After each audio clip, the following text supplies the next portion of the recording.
మీరు చూడండి, ఈ రోజున కొత్త ట్రెండ్ ఏమిటంటే ప్రార్థన చేయించుకోవడానికి ఎగబడుతున్నారు.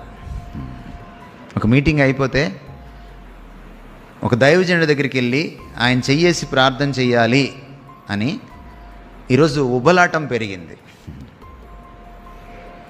మీరు ఎప్పుడైనా పాత నిబంధనలో కానీ కొత్త నిబంధనలో కానీ రండి ప్రార్థన చేస్తామని బారులు తీరి నిలబడినట్టుగా మీరు ఎప్పుడైనా చూసారా క్రైస్తవులారా?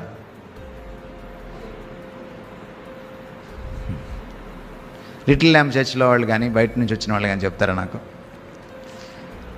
పౌలుతో కానీ, పేతురుతో కానీ, యాకోబుతో కానీ, యోహాన్తో కానీ, యేసుక్రీస్తు వారితో కానీ, లేకపోతే ప్రవక్తల విషయంలో కానీ ఇది ఎక్కడైనా జరిగిందా?